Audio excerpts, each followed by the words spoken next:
مکلف ہو گئے، جن چیزوں کی ہم احکام ہم پر لاگو ہو گئے، جو عبادات ہم پر ضروری ہو گئے، فرض ہو گئے، اب اس کا علم حاصل کرنا بھی ہم پر فرض ہو گیا۔ مثال کے طور پر ہم مکلف ہو گئے، بالغ ہو گئے، نماز ہم پر فرض ہو گئی۔ اب نماز فرض ہو گئے تو نماز کے ضروری مسائل سیکھنا بھی ہم پر فرض ہو گیا۔ نماز کے ضروری مسائل کیا ہے؟ نماز کے شرائط ہو گئے، نماز کے واجبات ہو گئے، نماز کے فرائض ہو گئے، نماز کے مفسدات ہو گئے، نماز کے مقبول ترمیم، یہ ساری چیزیں نماز کی ضروریات میں سے، اور ان کو سیکھنا ضروری ہے۔ ان میں اگر کمی رہی تو ہماری نماز میں کمی ہو جائے گی۔ حج ہم پر فرض ہو گیا، حج کے لیے جا رہے ہیں تو حج کے مسائل سیکھنا ضروری ہے۔ رمضان آ رہا ہے، رمضان کے روزے پر فرض ہے تو اس کے مسائل ہم پر سیکھنا ضروری ہے۔ گویا کہ اگر کہہ دیا جائے تو زندگی گزارنے میں جو جو مرحلے آ رہے، جو جو ضروریات ہمیں پیش آ رہی ہے، ضروریات کے مد نظر ہم پر علم دین سیکھنا کیا ہے؟ فرض ہے۔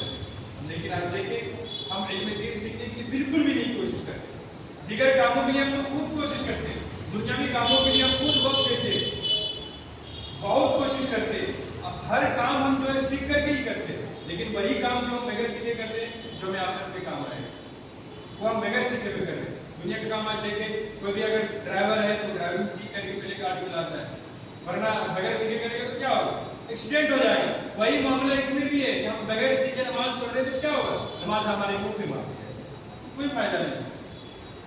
روایتوں میں آتا ہے کہ جب بندہ نماز پڑھتا ہے، نماز کے لیے کھڑا ہوتا ہے، نماز پڑھ لیتا ہے تو فرشتے آتے ہیں ریشم کپڑے میں اس کی نماز کو گٹھی بنا کر کے لپیٹ کر کے ایک دشت میں ایک خوبصورت تھال میں سجا کر کے اور وہ آسمان کی طرف لے جاتے ہیں۔ جب وہ آسمان پر پہنچتے دروازہ کھلواتے ہیں تو فرشتے عرض کرتے ہیں کہ کیا ہے؟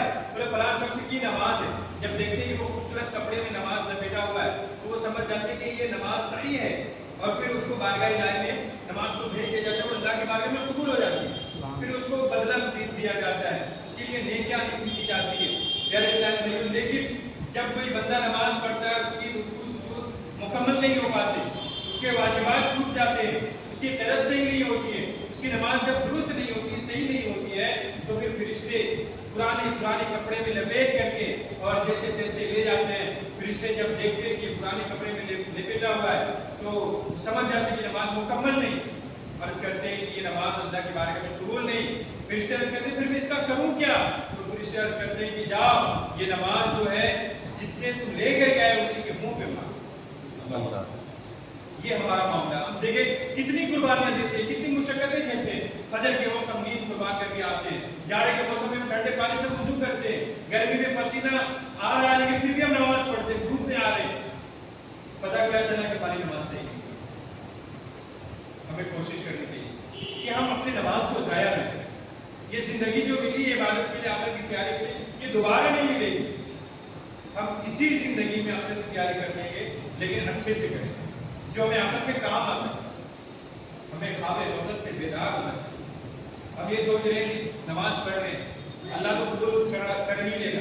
پیارے اسلامی بھائیو، ایک پرانا اور ایک چھوٹا پیسہ، ایک پرانا نوٹ، پھٹا ہوا نوٹ ایک دکاندار نہیں دیتا ہے تو پورا ٹوٹی پھوٹی عبادت ہمارا رب کیسے قبول کروائے؟ وہ تو پاکیزہ چیزوں کو قبول فرمانے والا ہے۔ ہمارا رب تو پاک اور صاف ستھری چیزوں کو پسند فرماتا ہے۔ ہمیں کوشش کرنی چاہیے کہ ہم اپنی نمازوں کو درست کریں، ہم اپنی عبادات کو سنواریں، علم دین کے حصول کے لیے کچھ وقت نکالیں اور علم دین حاصل کریں، علم دین سیکھ کر کے ہم عبادت کریں تاکہ ہمیں آخرت میں کام آ سکے۔ اور